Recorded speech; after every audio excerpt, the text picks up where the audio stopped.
24 horas, siempre junto a ti.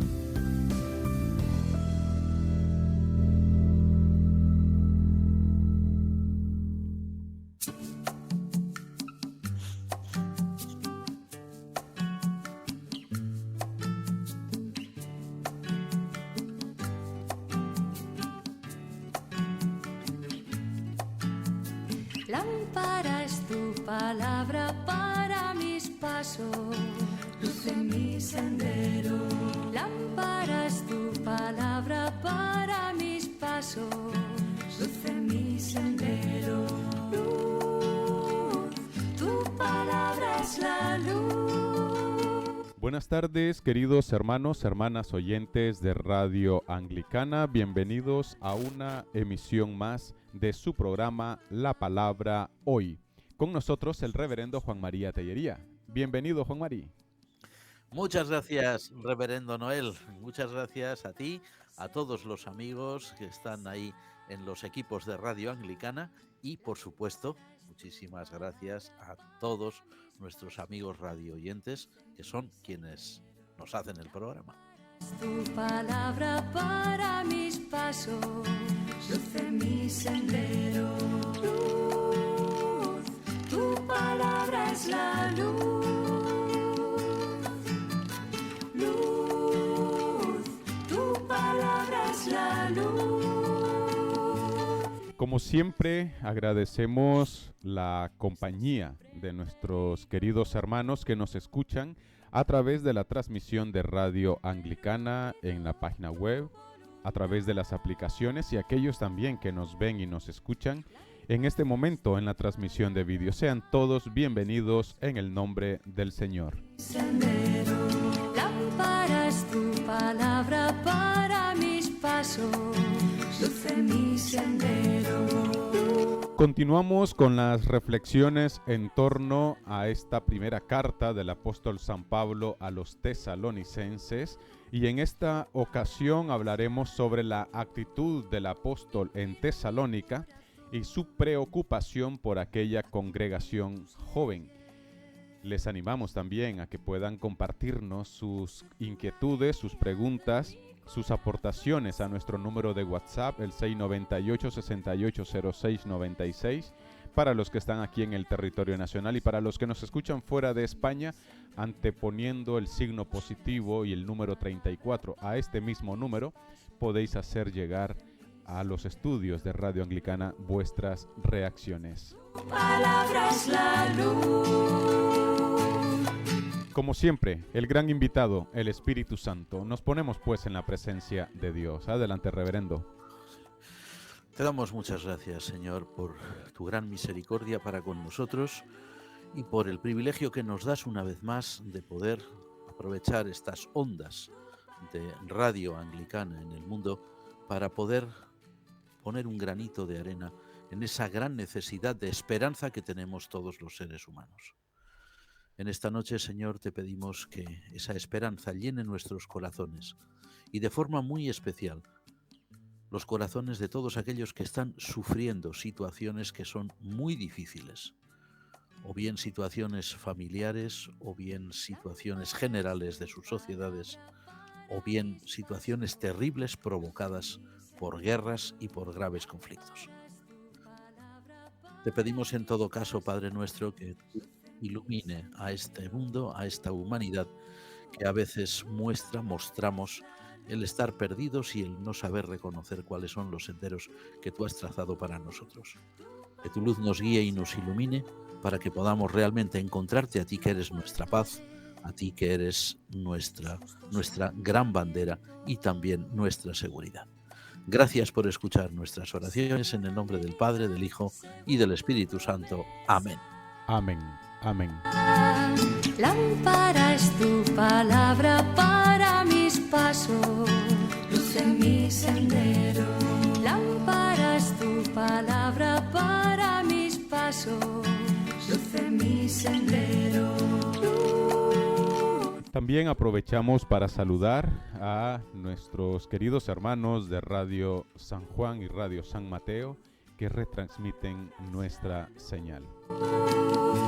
Mi vida, Señor, está siempre en peligro. Bueno, recordamos actitud del apóstol San Pablo en Tesalónica y su preocupación por aquella joven congregación. Este sería nuestro tema de hoy. Y bueno, entramos de lleno a nuestro programa. Juan Mari, hablamos de la actitud del apóstol en Tesalónica. ¿Cuáles serían las circunstancias o en qué circunstancias llega el apóstol San Pablo a Tesalónica? Bueno, conforme a lo que leemos en la propia epístola, ¿no? En el propio testimonio del apóstol que ha dejado ahí escrito en la carta a los tesalonicenses, primera Tesalonicenses. Y también lo que leemos en el capítulo 17 del libro de Hechos de los Apóstoles, donde se narra cómo el apóstol llega concretamente, juntamente con sus colaboradores, a aquella ciudad. Lo que entendemos es que la iglesia de los tesalonicenses nació o vio la luz, fue fundada en unas circunstancias que eran realmente complicadas, unas circunstancias difíciles, incluso diremos de unas circunstancias de abierta hostilidad por parte de quienes no querían que el Evangelio de Cristo fuera proclamado en aquella ciudad. Claro, el sentimiento del apóstol San Pablo para con los hermanos de Tesalónica en este momento, cuando él les escribe, es realmente de preocupación. Por un lado, es de admiración, es de felicitación, como decíamos en el programa anterior, porque son una iglesia firme en la fe, porque son un modelo finalmente para todas las congregaciones cristianas de aquellas zonas de Grecia, pero al mismo tiempo el apóstol no deja de angustiarse pensando que aquellos hermanos estaban viviendo unas circunstancias en las que, por decirlo de alguna forma, estaban rodeados de lobos que querían devorarlos. O sea, esta preocupación del apóstol es lo que se refleja también en la epístola, además de su alegría por el testimonio de fe de estos hermanos y su felicitación, evidentemente.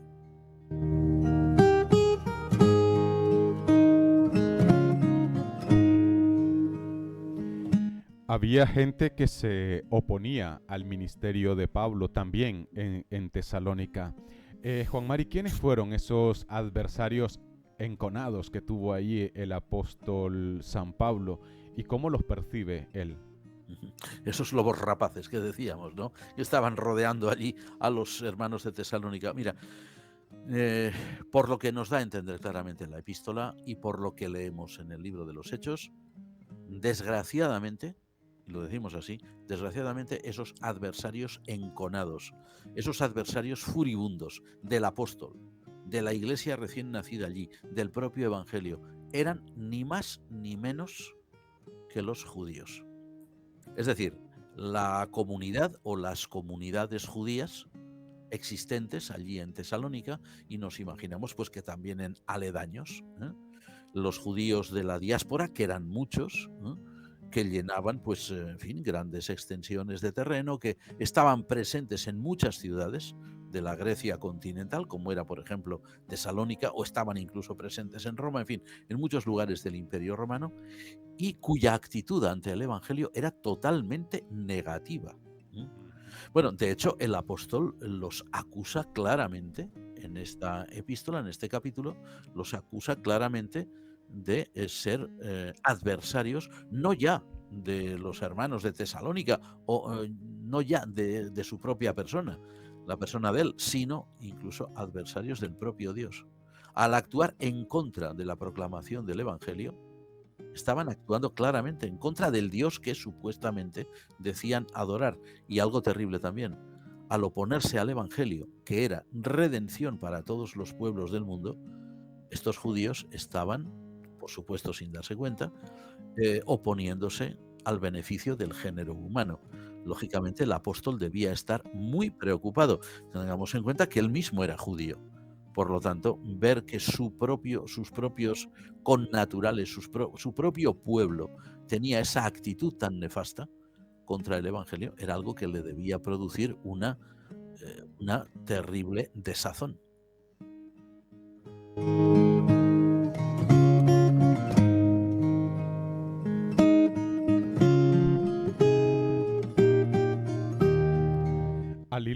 Al hilo de todo esto, Juan Mari, recuerdo, y bueno, tú lo habrás escuchado más que yo, Se dice de que el cristianismo en su conjunto, primeramente en el catolicismo, luego con la Reforma Protestante, se dice de que había una gran corriente antisemita desde los púlpitos, ¿no? Incluso había una oración los Viernes Santos donde se rezaba por los pérfidos judíos, algo así decía. Sí.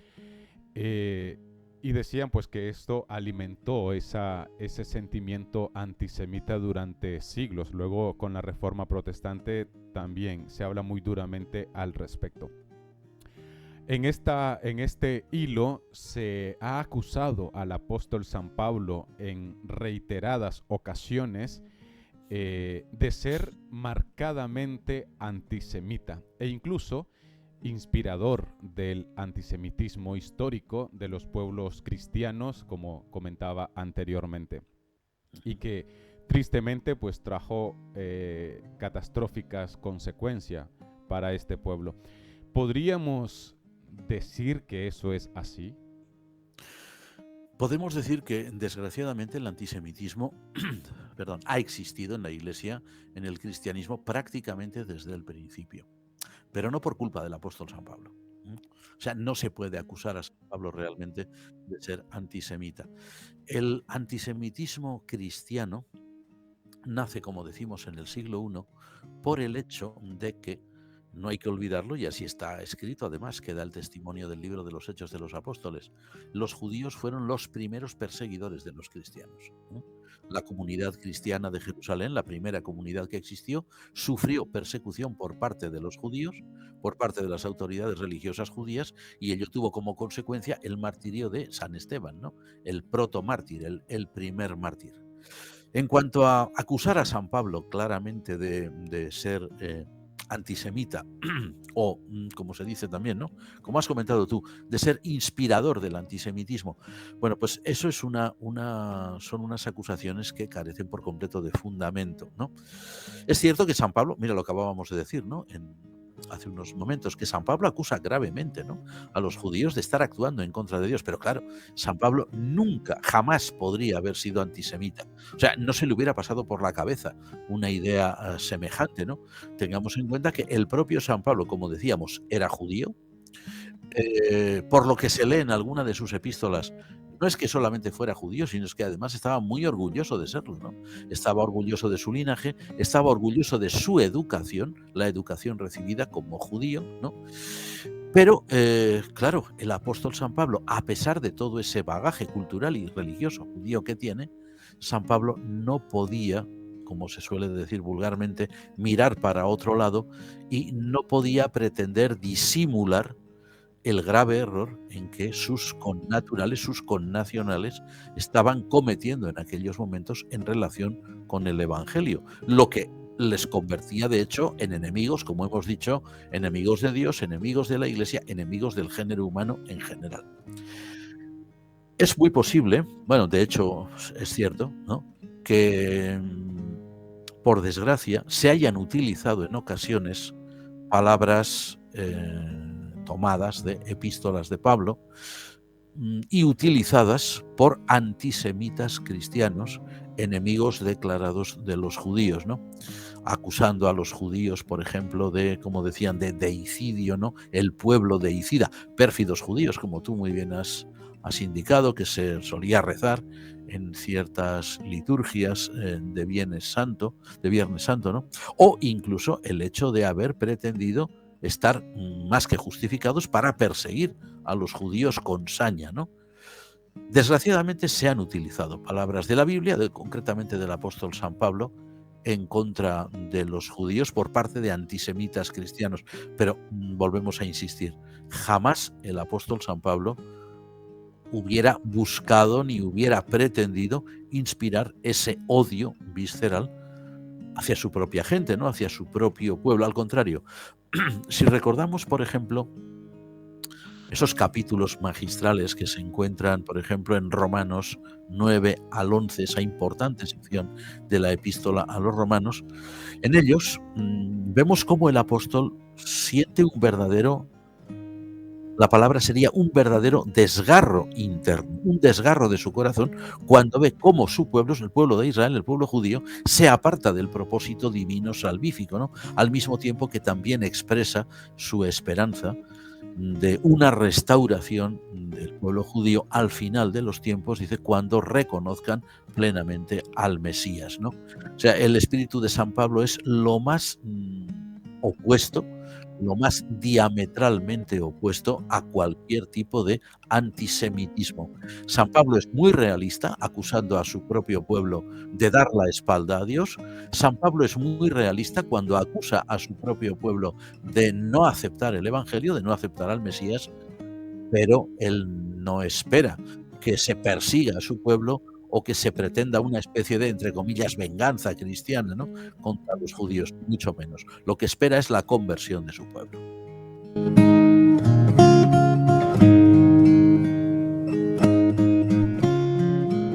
Interesante, Juan Mari, y sobre todo también esto nos recuerda el cuidado que debemos tener, ya que las palabras pueden ser tergiversadas por muchos predicadores que la utilizan para sostener sus ideas y no precisamente para velar por los intereses del Evangelio.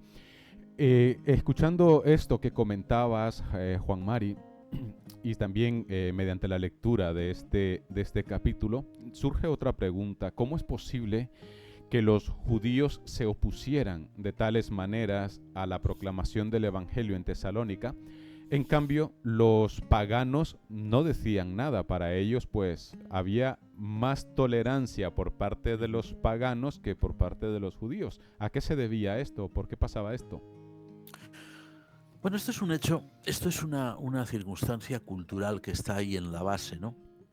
A ver, los paganos, como decimos, ¿no?, griegos o romanos, pues en comparación con los judíos, por desgracia, eran un ejemplo de apertura mental y de tolerancia religiosa, ¿no? Decimos desgraciadamente no porque la tolerancia o la apertura sea mala, no, sino porque al contrario, siendo una cosa tan buena, el presunto pueblo de Dios, que eran los judíos, no la manifestaban o no la tenían, ¿no? Los judíos, que eran adoradores del Dios único y verdadero, mostraban desgraciadamente una intransigencia visceral hacia el paganismo, hacia cualquier tipo de ideología, hacia cualquier tipo de pensamiento y también hacia el cristianismo, ¿no? Porque ellos veían el cristianismo como una especie de judaísmo descafeinado, ¿no? O una especie de judaísmo bastardeado, o una especie de judaísmo corrompido, ¿no? Entonces, por lo tanto, ellos entendían que había que acabar con él como fuera, ¿no?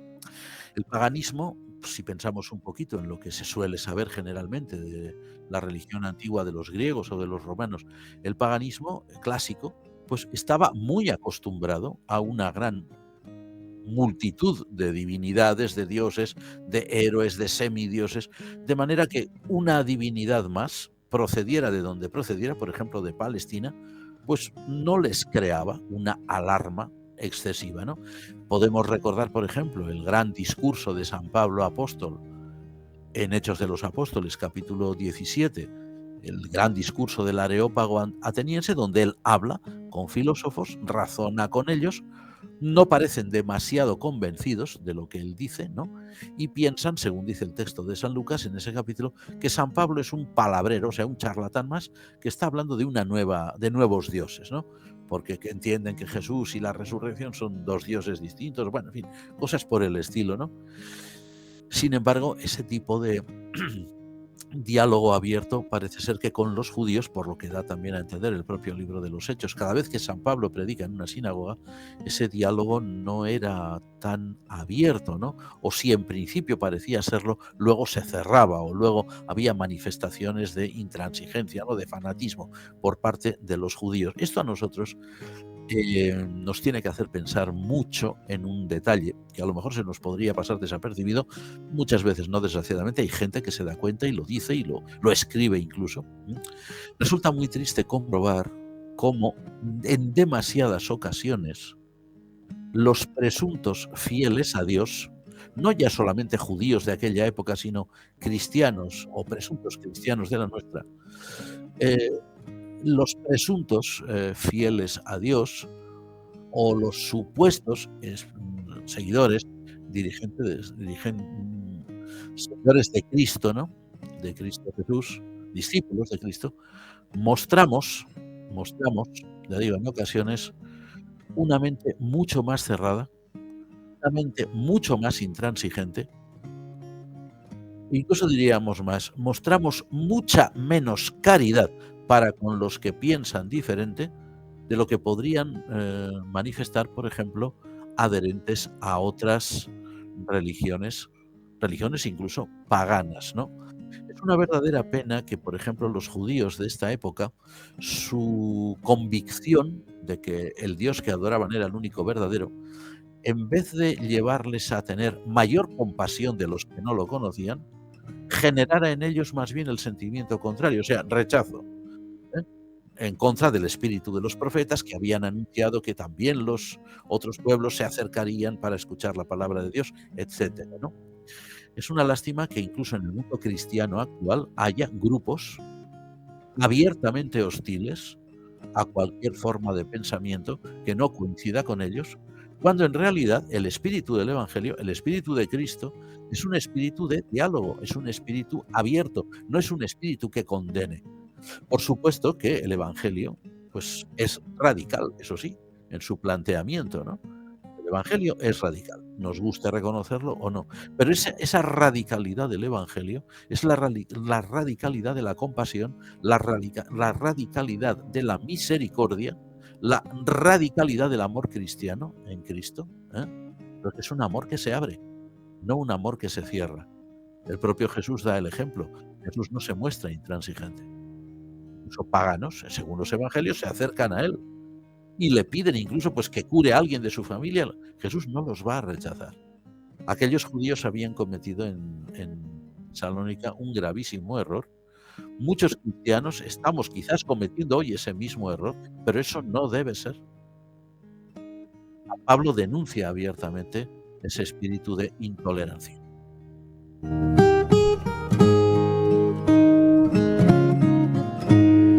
Te nos has adelantado en la respuesta a una pregunta que nos hacía una radio escucha, pero la sacamos al aire por si quieres agregar algo más. Nos decía, podríamos decir que los judíos eran fanáticos de sus creencias y no le daban cabida a las verdades espirituales.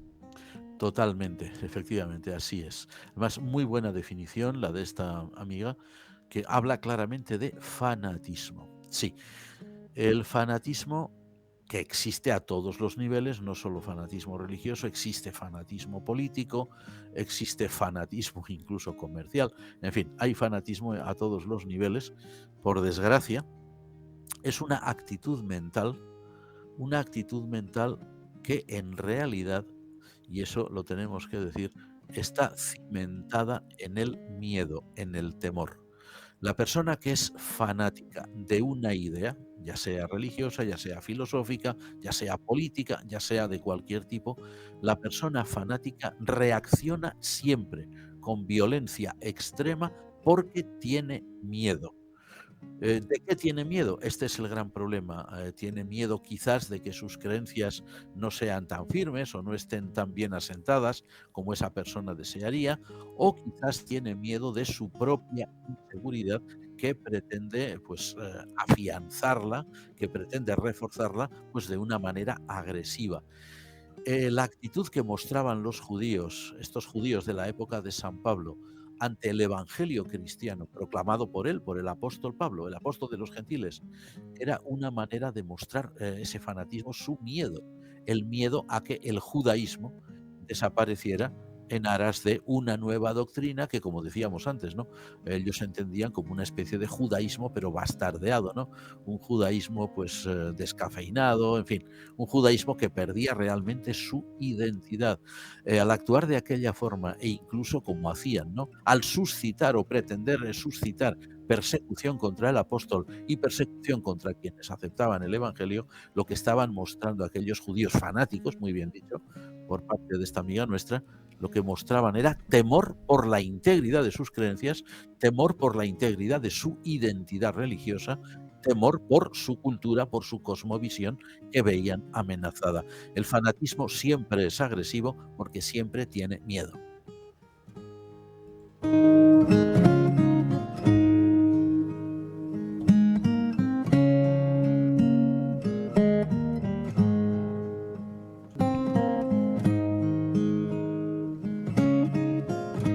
Siempre al hilo de esta actitud del apóstol, a ver, Juan Mari, si nos ayudas a entender aquí, que nos comentan también una otra pregunta. Dicen, al contarle Pablo a sus oyentes, ¿no?, que los judíos mataron al Señor, ¿no estaba también sembrando en ellos el rechazo a este pueblo? Y lo encontramos en el versículo 15, cuando dice, capítulo 2, versículo 15, donde dice, los cuales mataron al Señor Jesús y a sus propios profetas, y a nosotros nos expulsaron y no agradan a Dios, y se oponen a todos los hombres. Ayúdanos a entenderlo. Sí, son Juan unas Mari. palabras durísimas, evidentemente. Ahora, como decíamos, San Pablo, que es judío, él mismo es judío, los apóstoles eran judíos, algunos de los compañeros del apóstol San Pablo en la evangelización, no todos, pero algunos eran judíos. San Pablo tiene que ser muy realista. San Pablo partía de un principio que era el principio de la honestidad, el principio de la verdad. O sea, la verdad no se podía ocultar, ¿no? El propio Jesús había acusado, pero de una forma muy abierta y con palabras muy duras. Ahí está, por ejemplo, las invectivas del capítulo 23 de San Mateo, ¿no? Los ayes contra los escribas y fariseos, ¿no? Ay de vosotros, escribas y fariseos hipócritas, que hicisteis esto, pero luego... A ver, y Jesús era judío y Jesús jamás se manifiesta en contra de su propio pueblo, ¿no? Del pueblo del que él formaba parte y muy directamente. Además, San Pablo parte del principio marcado por Jesús, que es la honestidad. A ver, la historia del pueblo judío, tal como se relata en la Escritura, en el Antiguo Testamento, pues es una historia terrible, ¿no? Es una historia del amor de Dios, de la victoria del amor de Dios, pero al mismo tiempo la historia del fracaso del pueblo. O sea, Dios vence, porque Dios es el que ama, porque Dios es el que perdona, porque Dios es el que, a pesar de todo, dirige a su pueblo. El pueblo es el pueblo que desobedece, es el pueblo que da la espalda a Dios, es el pueblo que es ingrato, muy bien dicho, es el pueblo que mata a los propios profetas. Y cuando llega la hora cumbre de la historia de la salvación, cuando está el Mesías, el Hijo de Dios, entre ellos, también lo matan. San Pablo no puede negar esto. Claro, y no puede decir, bueno, pues en fin, ni tampoco intenta edulcorar las cosas diciendo, se les fue la mano. No, no, no, lo dice claramente. Ellos mataron al Señor. A ver, históricamente sabemos muy bien que quienes literalmente enclavaron a nuestro Señor en la cruz no eran judíos, eran romanos, ¿vale? O sea, se puede decir, los asesinos de Cristo fueron los romanos. Sí, es cierto, pero los romanos nunca hubieran hecho absolutamente nada contra Jesús de Nazaret, porque no les preocupaba, de no haber sido por la denuncia de los judíos. Jesús fue traicionado por su propio pueblo. Pero no hay que olvidar, y San Pablo es un ejemplo, también fue reconocido por su propio pueblo. Los apóstoles eran judíos. San Pablo es judío. La Virgen María era judía. Los primeros discípulos del Señor que no eran apóstoles eran judíos. Aquella iglesia naciente en Jerusalén que recibió el Espíritu Santo en Pentecostés era judía. Es decir, que San Pablo emplea un vocabulario muy duro como corresponde, no edulcora, no disimula, no endulza nada, no pone paños calientes en nada, las cosas por su nombre, pero al mismo tiempo el hecho de que lo diga él, o mejor dicho, que lo escriba él, también da a entender que hay una parte del pueblo judío que no puede ser englobada ahí. Por lo tanto, si bien es cierto que estas palabras de San Pablo, lo que habíamos comentado antes, desgraciadamente esas u otras han dado pie a los antisemitas cristianos o les han proporcionado un comodísimo agarradero para decir, mira, así nos quedamos moralmente tranquilos, con la conciencia limpia. No lo decimos nosotros, lo dice el apóstol San Pablo, o lo dice el Nuevo Testamento, lo dice el propio Jesús. Vale, pero eso es una gran deshonestidad intelectual, porque es cierto que el pueblo judío, o un gran sector del pueblo judío, traiciona a Dios. Pero también es cierto que otro sector del pueblo judío es fiel. Los judíos mataron a los profetas, sí, pero es que los profetas también eran judíos y eran fieles. Los judíos matan al Mesías, por supuesto, pero el Mesías es judío. Los judíos persiguen a los apóstoles, es verdad, pero los apóstoles son judíos. Los judíos persiguen a la iglesia cristiana en sus comienzos, no se puede negar, pero esa iglesia también era judía.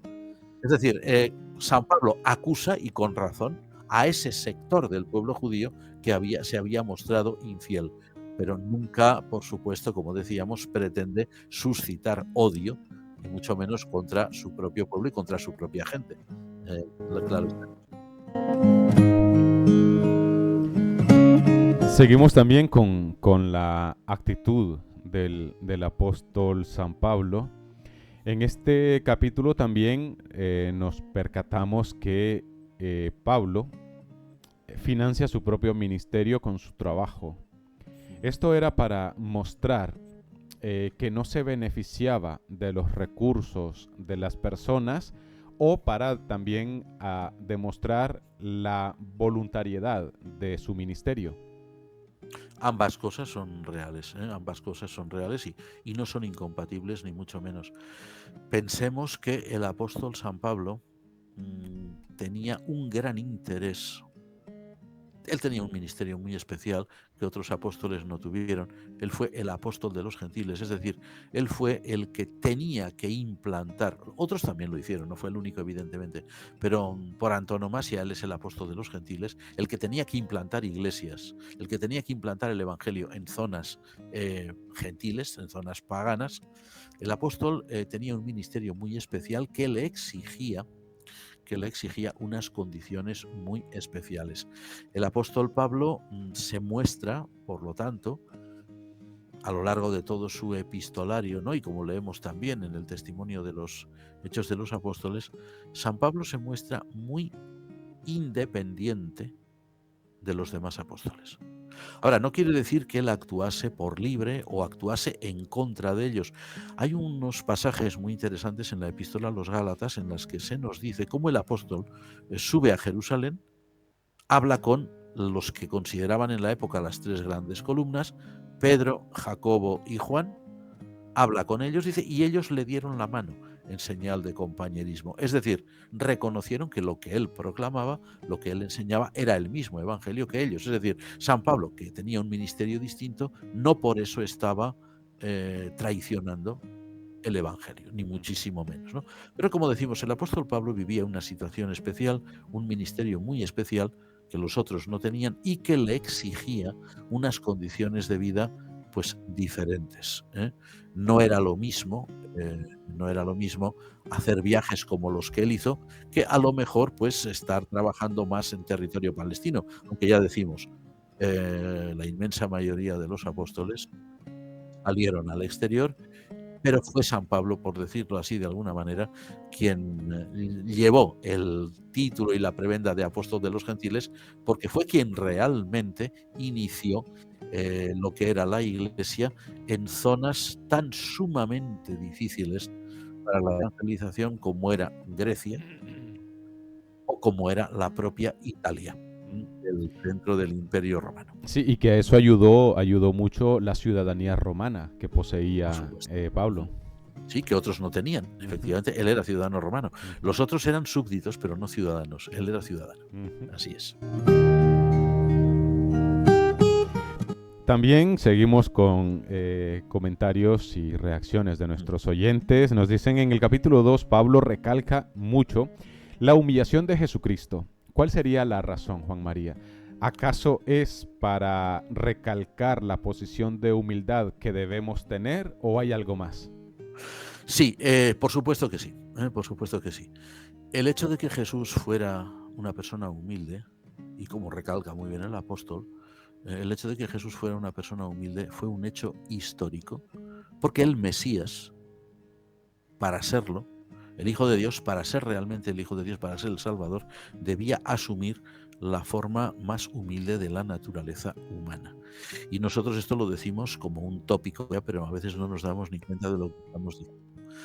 Cuando pensamos en la humildad de Jesús, normalmente pensamos pues que era un hombre pobre, que no tenía, como dice él mismo, ¿no?, donde reclinar la cabeza, etcétera, lo cual es cierto, pero hay otros detalles de su vida personal, que hacían de Jesús realmente una persona en unas condiciones de humildad extrema, ¿no? No vamos a hacer aquí ahora una lista larga de todo ello, pero vamos a decir simplemente una cosa, ¿no? Y eso lo entenderemos muy bien. Jesús nació, fue engendrado fuera de matrimonio, para la propia gente de su época, como da testimonio a veces algún documento que hay por ahí, y deja caer el Nuevo Testamento. Había dudas sobre la paternidad de Jesús, lo expuso desde niño, sin duda, a situaciones muy incómodas, que podemos imaginar, situaciones terribles, y más en una sociedad como aquella, que era una sociedad muy intransigente y muy poco caritativa, ¿no? Un niño no tiene la culpa de nacer en circunstancias que son anómalas en relación con sus padres, pero sin embargo ese tipo de sociedades pues suelen cargar sobre el niño, a veces, o sobre el joven cuando llega a la juventud, esas condiciones. La humildad de Jesús no solamente se refiere a sus condiciones económicas, a su situación económica, sino también a su situación personal, ¿no? Evidentemente San Pablo recalca este detalle, el detalle de la humildad de Jesús entendida en todos los sentidos, porque eso es un hecho histórico, pero también es evidentemente un ejemplo, ¿eh? Y también es un modelo a seguir, y también es un programa de vida, y vamos a decir más, también es toda una filosofía de vida cristiana. Es decir, el creyente no puede no ser humilde. No quiere decir que todos los creyentes pasemos por las mismas circunstancias, que Jesús evidentemente no es posible, ¿no? Simplemente porque vivimos en otros momentos de la historia, en otros lugares, en otras condiciones culturales, pero sí que en nuestro mundo, en nuestro entorno, en nuestro medio vital, estamos llamados a ser personas humildes, a ser personas que sigan el ejemplo de Jesús, porque finalmente la humildad de Jesús le llevó, ¿eh?, a una, vamos a decir, hipersensibilidad en relación con los menos favorecidos. A lo largo de los evangelios se ve que Jesús tiene, psicológicamente hablando, si es que podemos hablar así, ¿no? Jesús tiene una debilidad muy fuerte por los pobres, por los desahuciados, por los rechazados, por los despreciados de su sociedad. Él lo era, él lo había vivido. Esa vivencia de Jesús desde niño le capacitó para, ya en su faceta adulta, tener compasión por toda aquella gente porque nadie la tenía realmente. Pensemos, por ejemplo, en los publicanos, sin ir más lejos, ¿no? Uno de los discípulos de Jesús, el evangelista San Mateo, Leví Mateo, será publicano. Eso era inconcebible. ¿Quién se acercaba a un publicano? Ninguna persona decente. Jesús lo va a hacer. Jesús va a tener una gran debilidad por estas personas, porque realmente entiende sus sentimientos, comprende por lo que pasan cuando son despreciados. Es en ese sentido que los cristianos hoy debemos seguir el ejemplo de Jesús, aunque no vivamos las mismas circunstancias, naturalmente. Claro, y por eso Pablo decía, ¿no? Tened vosotros los mismos sentimientos de Cristo, que era de condición divina y no se aferra celoso a su igualdad, etc. Entonces es una actitud que debemos adoptar a pesar de las circunstancias o las situaciones que nos toquen vivir o atravesar en nuestra vida.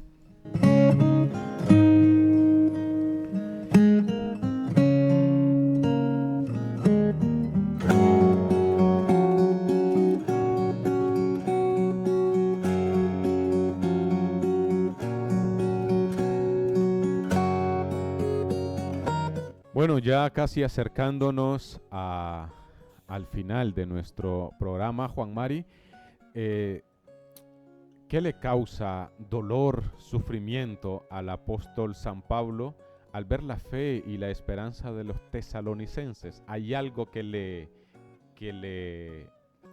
atemorice, que le dé miedo o que le cause cierto dolor?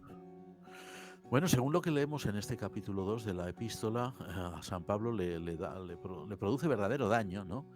El no poder visitar a estos hermanos, ¿no? El no poder volver a Tesalónica, estar con ellos para animarles, para exhortarles, para con su presencia pues alentarles a continuar, y no puede hacerlo por diferentes motivos, ¿no? Que no aparecen en la epístola señalados ni expresados con detalle, pero que están ahí, ¿no? A ver, lo que nos da a entender la carta, la epístola, es la relación especial de cariño y de afecto que existía entre el apóstol, ¿no?, y los hermanos de Tesalónica. Pensemos que estos tesalonicenses eran pues una de las primeras congregaciones realizadas en Europa, ¿no?, en territorio europeo y concretamente en Grecia. A ver, esta es la razón real, ¿no?, de la redacción de la epístola. Es decir, puesto que no puedo ir a veros, puesto que no puedo compartir con vosotros muchas cosas, o porque no puedo daros un abrazo, como diríamos hoy, pues os escribo, lo leéis, y en cierto sentido es como si yo estuviera presente con vosotros, ¿no? Es realmente una situación en la que se ve la humanidad del apóstol, ¿no? San Pablo, por supuesto, estaba angustiado por todas las circunstancias que vivía en aquella iglesia de Tesalónica, pero se nota evidentemente en este capítulo que lo que le duele de verdad es no poder estar otra vez con ellos. Y ahí se refleja esa dimensión pastoral que tenía el apóstol, que vivía cada situación con cada iglesia y estaba muy al tanto de ellos.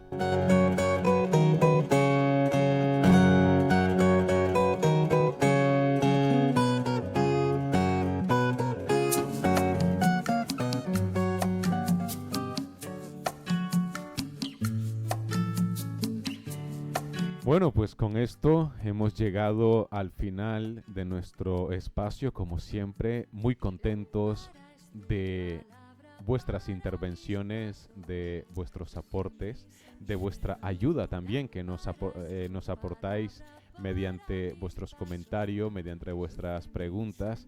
Muchísimas gracias a nuestros oyentes. Gracias a los que nos habéis acompañado a través de la transmisión en las aplicaciones móviles, en la página web, los que nos veis a través de la transmisión de vídeo en este momento en las distintas plataformas donde está presente Radio Anglicana. Muchísimas gracias, y también, sobre todo, muchísimas gracias a nuestro querido el reverendo Juan María por este tiempo que nos dedica.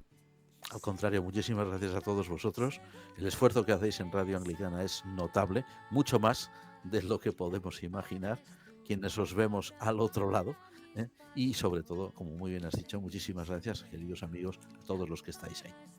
Totalmente, y también pues agradecemos a Radio San Juan, Radio San Mateo, San Andrés iba a decir, San Mateo, por acompañarnos, retransmitir esta señal, y también gracias a su fiel audiencia que también siguen este espacio. Les animamos para dentro de 8 días continuar con más reflexiones en torno a esta primera carta del apóstol San Pablo a los tesalonicenses, y de esa manera también pues seguir escudriñando este escrito del apóstol Pablo a esta comunidad y ir conociendo más este testimonio que encontramos en las escrituras de esa iglesia en Tesalónica. Así que dentro de 8 días pues les animamos a seguir estas reflexiones en torno a esta primera carta a los tesalonicenses aquí en Radio Anglicana, en su programa La Palabra Hoy. Muchísimas gracias por acompañarnos. Nos encontramos, vuelvo a repetir, dentro de 8 días, si Dios así lo permite.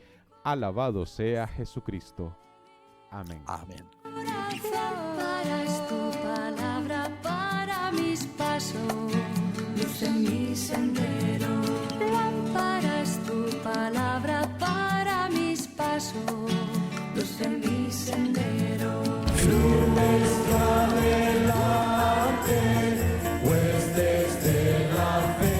Usted está en sintonía de Radio Anglicana. transmitiendo vía internet en www.radioanglicana.es. También puede escucharnos en su dispositivo móvil, descargando nuestra aplicación para Android e iOS. Radio Anglicana, la voz de la Iglesia.